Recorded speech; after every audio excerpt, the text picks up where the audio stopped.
So today I want to do something a little bit different with the episode. I wanted to take a particular framework, two frameworks actually, and pit the merits of them against each other and then make the case for convention over configuration on the part of operators. Now, this is a debate, convention versus configuration. That is a debate you hear often in software development, software engineering circles, and I think it very appropriately describes a phenomenon that you also have in operational strategy. And so I want to pull it out of that software engineering, software development context and talk about it in the realm of how you operate as a business and really lean into the idea that convention is incredibly powerful. That's why this episode is called The Power of Convention. Now, there are appropriate times for each strategy. You know, you're not going to be 100% convention and 0% configuration. But I think what you'll find is at the organizational level, convention will allow you to make decisions much quicker than you would if everything is a configuration-oriented process. So what we want to do before we debate the merits of these two approaches is we want to talk about what each of them are. So there's the convention approach, which is you are defining practices in a certain way that everybody knows. For instance, in software development, these are fairly clear. There usually be rules you have for the code base. So we always, for instance, use camel casing or kebab casing or snake casing. We always use those for variables. That's the convention. And then configuration is we can tune the build to deal with whatever. We can make our configuration such that we can deal with a custom process. So configuration leans into the custom, convention leans into the rules that everybody knows and abides by. Another convention that I think most people in the world appreciate is the fact that you drive on one side of the road, right? So in the US and a lot of the world, we drive on the right side of the road. In the UK and some Commonwealth countries, you drive on the left side of the road. But it's important that we all know that convention and stick to it. And don't decide to configure that on our own. So there are examples in the world and in human interaction where convention is not just a better practice, but it's entirely necessary for our survival and our working cooperatively together. And I would actually say within the business context, there's very similar dynamics at play. So let's take a look at some examples of businesses that have convention versus businesses that have configuration-oriented dynamics at their core. So I got a couple pulled up here with ChatGPT. And we have, our first example would be fast food franchises versus fine dining restaurants, right? So a fast food restaurant, McDonald's is a very classic example here. They operate based on a convention-oriented approach.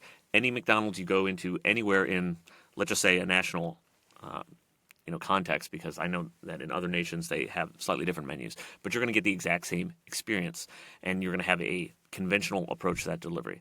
The staff is going to be trained in the conventions of being a McDonald's staff member. They're going to have the same exact program.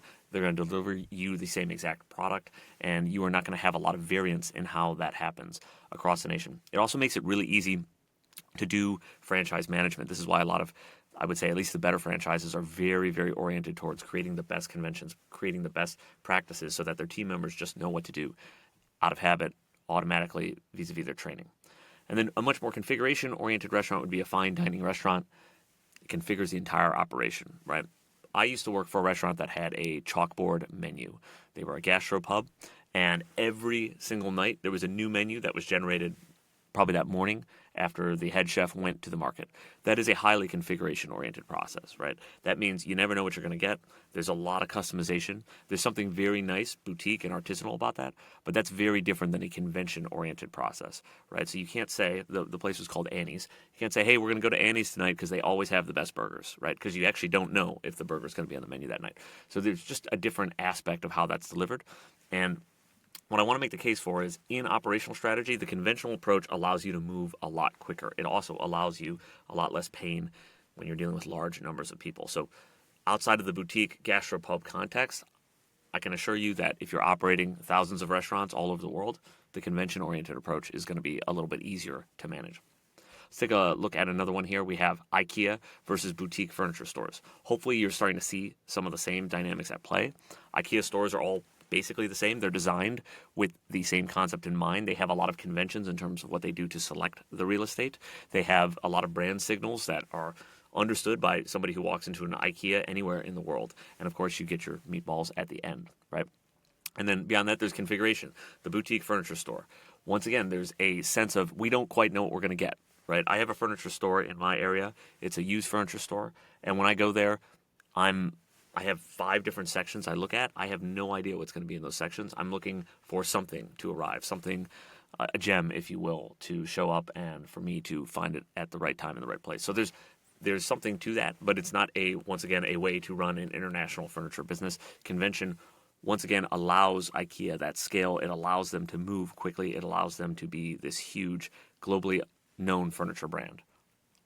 And then the last example we have here is HR onboarding versus a tailored development plan.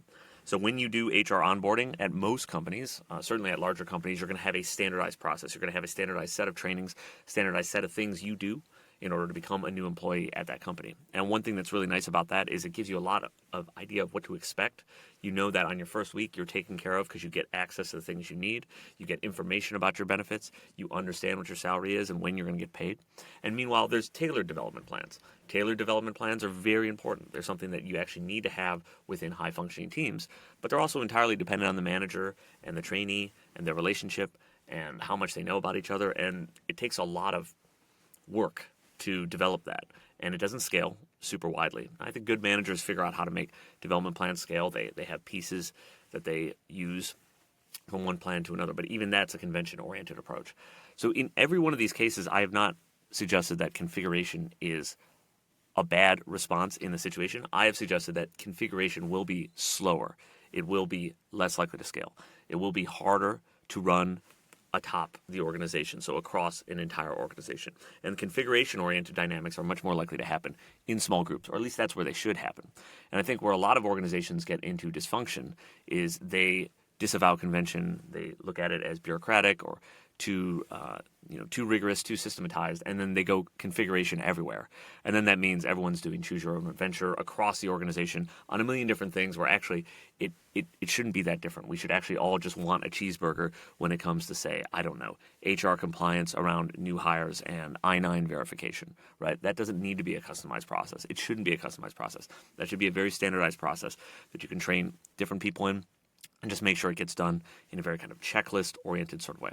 So that is the baseline of convention versus configuration. What I want us to do next is go over to a little quiz that I had generated and just go through 20 different scenarios so we can see different kinds of convention or configuration-oriented business scenarios. And then I wanted to talk about, in the final section, some ways where you can start identifying areas where you can add some convention in your business. So my hypothesis here is that a lot of businesses, let's just say small and medium businesses, they will end up with a lot of configuration-oriented processes because they haven't really thought about those processes. So, if stuff is bubbling up from the ground and just organically happening, that's good. That means you get buy-in. That means you have thought leadership coming up from the bottom of your organization. But eventually you need to take those processes and turn them into a convention. So I'll give you an example. Recently I was evaluating a number of legal docs that we store and we keep, and they're standardized across our team, but some of the documents had different names, and they were just based on whatever the person who sent them out decided to name them that day. So that's the configuration-oriented approach, but the convention-oriented approach is this document always has this kind of name scheme. And the reason I want that is not only because I'm probably a little too type A about the whole thing, but I also want to be able to find it.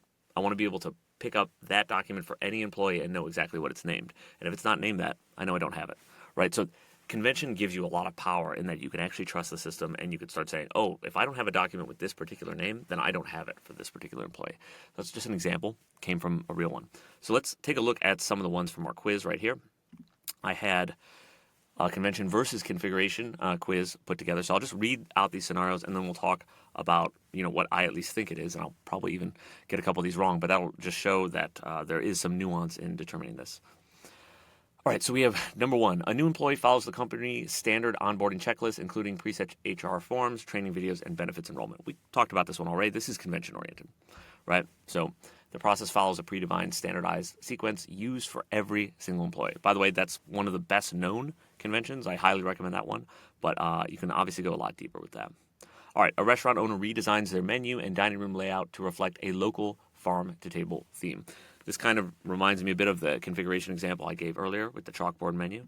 And sure enough, this is configuration. The owner is customizing every element to fit a unique concept, right? Now, within that configuration, the owner could then do some kind of convention. They could actually say, we're fitting a unique concept, but we're actually doing week 1 of the month's always beef, week 2 of the month's always pork, week 3 of the month's always some kind of poultry, right? You could always figure out how to layer convention within a configuration-oriented process. So like I said, it's not exactly a moral judgment, but you want to decide at what points do you want to put convention into the process.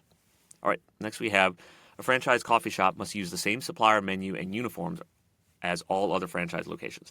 Now, we already talked about franchises. They're the master of using convention. That's actually how the franchise model works. If it's done correctly, it's done with a playbook that gives the conventions to everybody. So that's a dead giveaway when it's a franchise-related question there.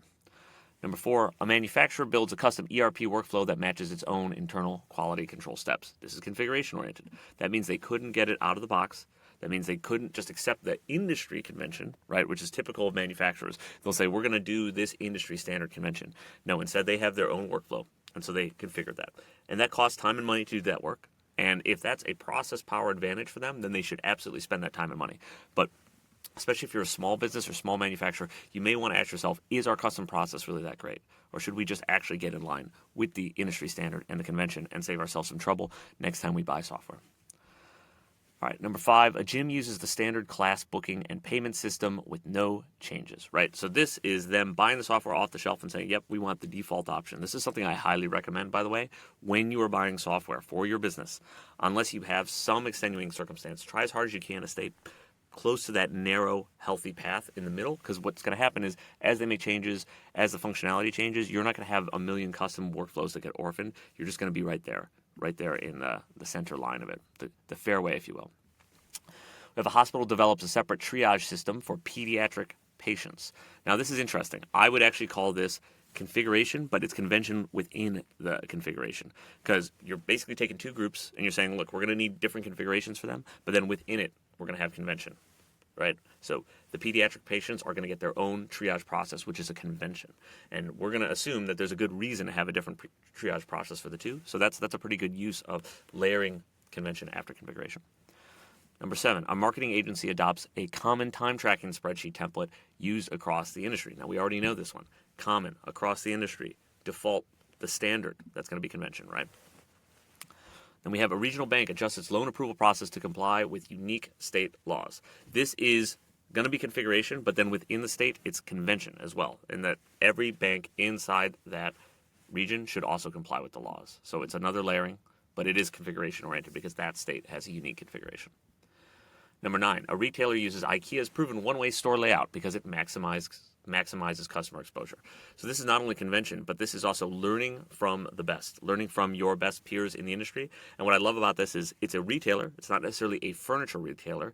So that doesn't mean that they're going head-to-head with IKEA. It means that they're actually using all those ideas from IKEA. I love that idea. Jumping across over the fence into nearby goods in your similar industry, in this case retail, and learning from them. So you're not necessarily learning from competitors, you're learning horizontally and applying those lessons in convention.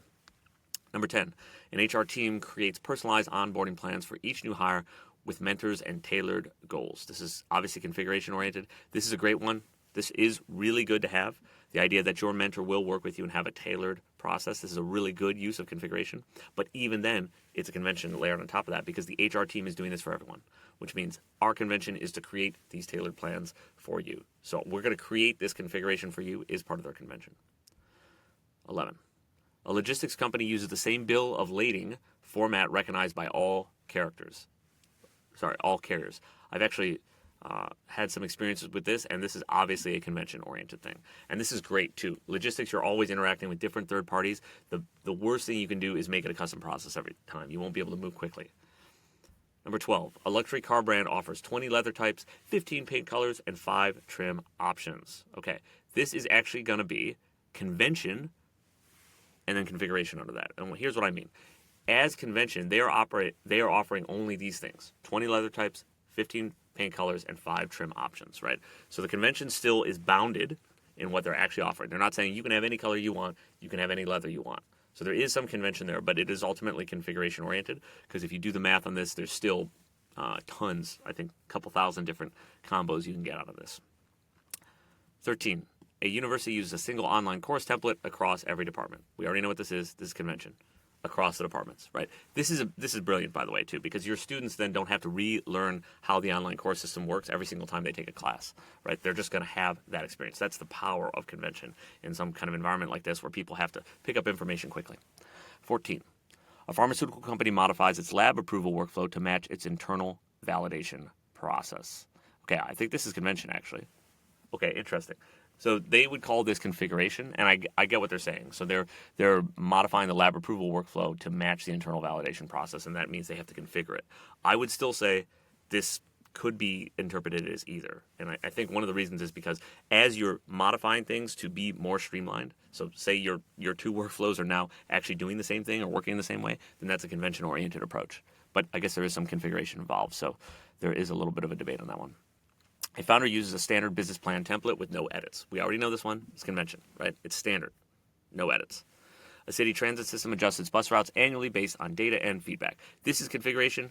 Very good kind of configuration, though. This is the kind of configuration that has such a mass effect that the juice is worth the squeeze, or it's worth the lift to do this, to get the bus routes right, because you actually want people to ride them. 17. A consulting firm requires every deck to use the official slide template and brand palette. Classic convention. This is really good. Actually, design assets like this are one of the ones I push all the time because people will work themselves into a lather trying to figure out how to design something versus just saying, you got the standard one, just get it going. Get your content out there, get moving. Right? So this is a classic convention-oriented move. All businesses should consider having something like that, standard assets that you provide everybody. An insurance provider creates a custom actuarial model for a niche market. This is configuration, as we know, but it's also a convention. Within that market now, we have an actuarial model. We can use that within the entire market, right? So the worst kind of configuration is we create the custom actuarial model for every single customer, right? But creating it for a market, that still allows you some of the power of convention there. 19, a global retailer applies the same payroll settings across all countries. This is going to be convention. Uniform policy, even if local variations exist. And that's going to tend to be the case. You're going to have a lot of differences, but I like the idea that you would push for universality. And then lastly, a bakery experiments with loyalty programs and pricing tiers based on customer feedback. This is configuration, but ultimately configuration seeking a better convention. Eventually, you'll have enough customer feedback to know what are the right programs and how are they going to work.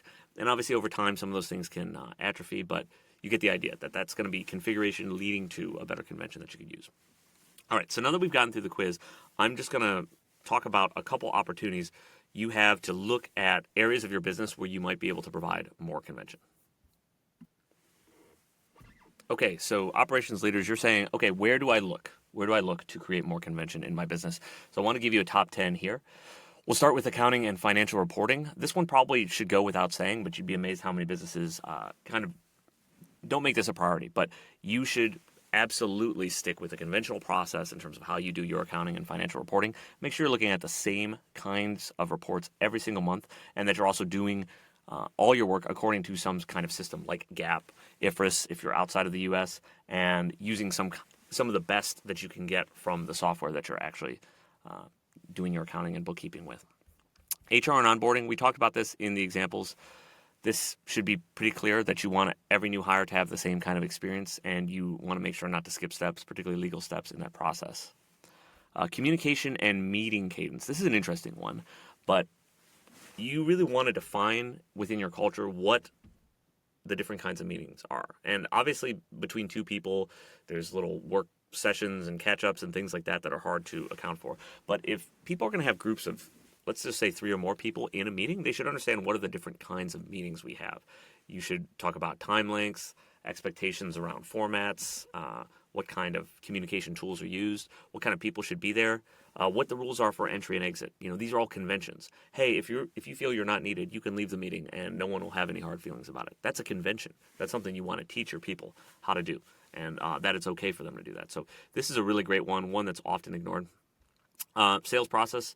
The good sales leaders will tell you this. You want to have a consistent approach, a convention-oriented approach for how you're dealing with sales. And that means you're approaching customers in the same way, you're doing discovery in the same way, you're doing demos in the same way, you're getting to contract in the same way, you have standard pricing, you have standard packages. This is all very convention-oriented. And that allows the salesperson to configure in between the aspects of the convention. So they're still going to manage the relationship, manage figuring out the customer's pain, but they're not trying to figure out what's my pricing or order form look like because I have a convention to manage that.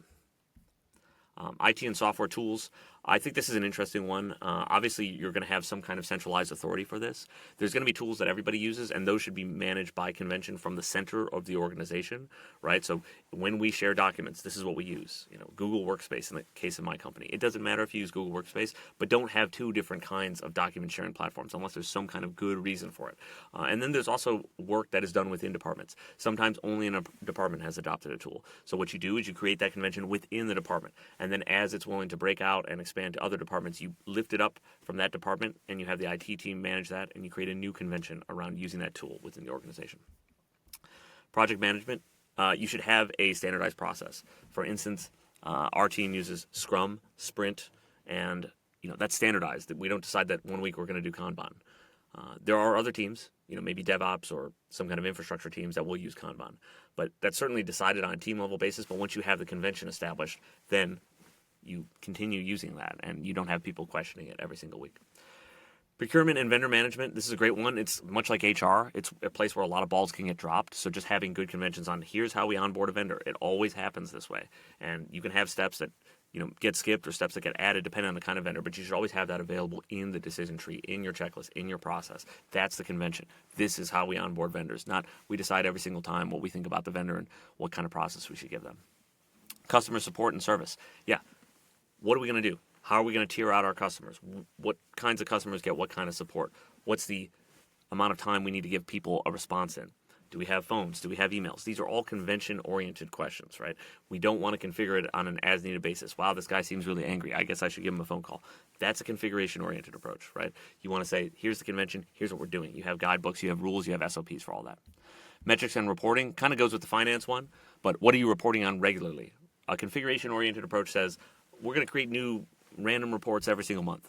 A convention-oriented approach says we look at these reports every single month, every single week, sometimes every single day. Whatever it is, you're looking at that report to see what changed.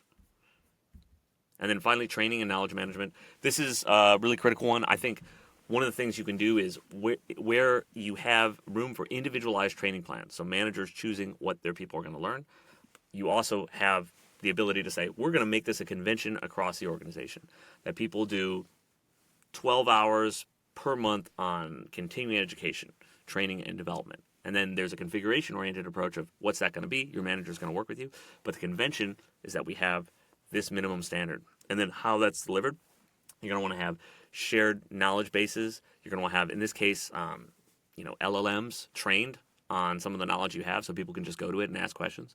And you also want to have curriculum platforms that are unified, right? So it's not choose your own adventure with the curriculum all the time. You can say, we like these courses. We've picked these courses. We think they have the right kind of rigor, the right kind of length.